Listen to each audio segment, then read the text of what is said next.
Okay, so the first section was approaches in psychology, which was out of 24 marks. The first question was on the structure of the personality. It's important that you understood what the personality was, and it referred to the id, ego and superego. Most students knew what that referred to. Generally speaking, this was answered well. Everybody was able to say something about the id, ego and superego, though there were variations regarding how much detail people gave on the id, ego and superego. It's not just enough to name them and basically just say that id operates on the pleasure principle. For 4 marks, the examiner is looking for more detail, such as how those components of the personality interact with one another, at what level of consciousness do they operate on.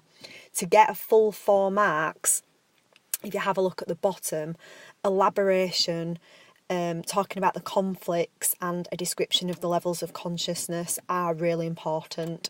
I would say, generally speaking, most people got about 2 or 3 marks. It was clear, however, some people had not revised that at all and were only able to just name the id, ego and superego, which obviously is insufficient. The evaluation, most people had a general understanding of what the evaluation points were, but there was some errors with the question regarding terminology, often wasn't referred to. So you can see the evaluation points. One of the main ones of the psychodynamic approach is that it's unscientific. Not many people were referring to the concept of falsifiability and the idea that you couldn't falsify a concept like the unconscious mind. You can neither support it nor disprove it. It's really important you use the correct terminology. Rather than talking about it's deterministic, you now know that it's psychic determinism that it's accused of, because it's saying all behaviour is determined by unconscious processes. Some people refer to the evidence, not many though. The Little Hands study and the Harrison-Campbell study, it's not just enough to just detail what happened in those studies. You have got to say how those studies support certain concepts within the psychodynamic approach, such as in the Little Hands case, the defence mechanisms of repression, or in the Harrison-Campbell study, the fact that it supports the idea of unconscious processes affecting our behaviour. Some of the points were a bit vague. Often people talked about therapy but didn't actually name it. It's called psychoanalytic therapy.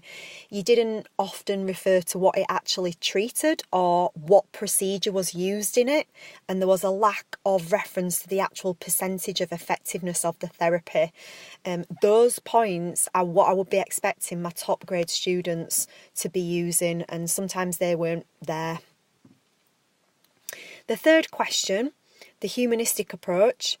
Pleased to say most people did know something about the humanistic approach. For this question, there was 3 skills really: outline and evaluate the humanistic approach, but then you also had to refer to Tatiana's behaviour. Now, if you look closely at the marks, you can see the breakdown. The outline is 6 marks, the application is 4, and then the evaluation discussion is 6 marks also. Sorry, just going back to that. If we have a look at the content, just have a look at the points that could have been included for the actual outline bit first of all. So you've got reference to Maslow's hierarchy of needs, Rogers' incongruence, person-centred self-actualisation. Most people knew something about these approaches. However, there was a lot of other material that could have been mentioned.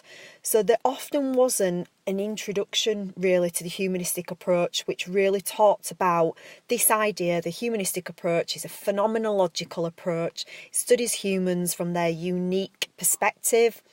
This concept of it advocates free will, well, personal agency theory is what you should be referring to. The rejection of objective methods, because it focuses on person-centred approach. And it does focus on conscious experience. Some people thought it focused on unconscious, but that's incorrect. Now, when you're referring to Rogers, you can talk about the fully functioning person, and that Rogers believed everybody's capable of achieving their own personal goals, wishes and desires in life, and refer to details regarding that.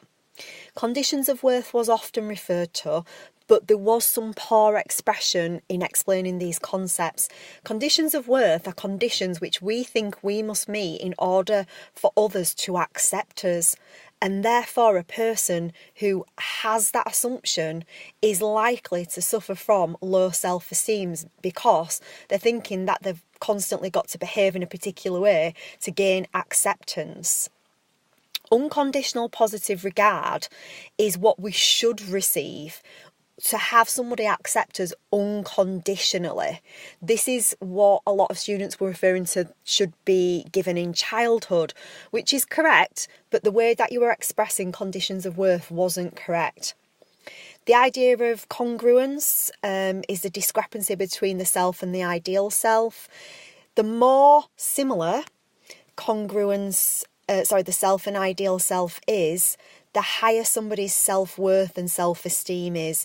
Incongruence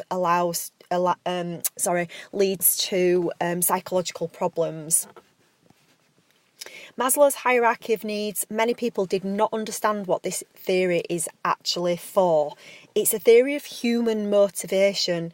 It's explaining how people are motivated.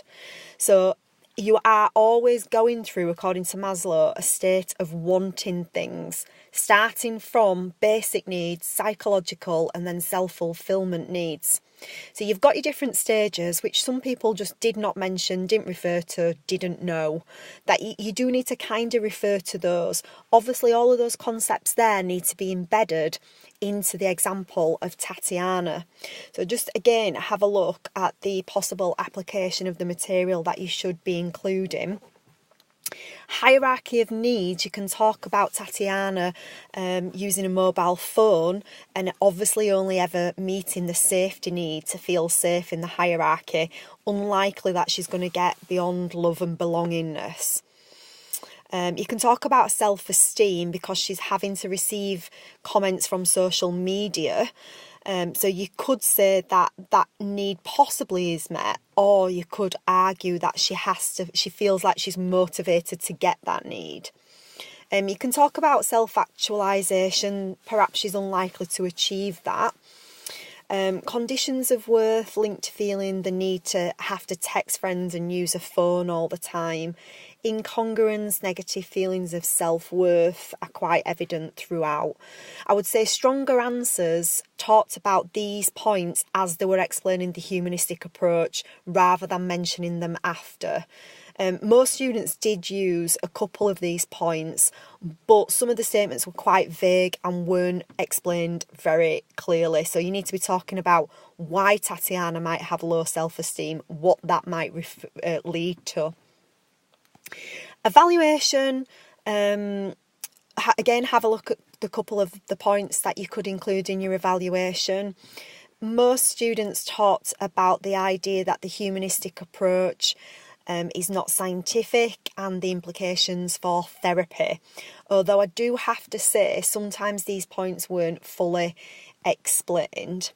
Many weaknesses of the humanistic approach can be compared to other approaches as well. Again, top grade students should be thinking about, if the humanistic approach is unscientific, how can you compare that to a scientific approach like the learning approach? Stating that the approach is reductionist could be compared to perhaps the biological approach, which reduces behaviour down to just one cause, a gene, whereas the humanistic approach doesn't do that. It says that you have to look at the whole person, holistic approach, the mind, body and the soul. There was some confusion with the debates. The opposite of determinism is free will. The opposite of holism is reductionism. So don't get those two mixed up. Some people were talking about client-centred therapy but didn't really refer to what it actually did and what it treats. So in this, Rogers would make sure that his clients would receive unconditional positive regard and he'd work towards reducing their incongruence. This would be used to treat mild anxiety and depression disorders. Oh, and finally, yes, The students who scored the highest marks on this were the ones that were also able to apply these points to Tatiana. For example, suggesting Tatiana have client-centred therapy, and what that would improve in her was really good. Cultural bias was mentioned as well, and that point generally was mentioned quite well. Give examples such as self-actualisation not being a concept in non-Western cultures, collectivist cultures, so they're not going to be driven or motivated to achieve that. Okay, so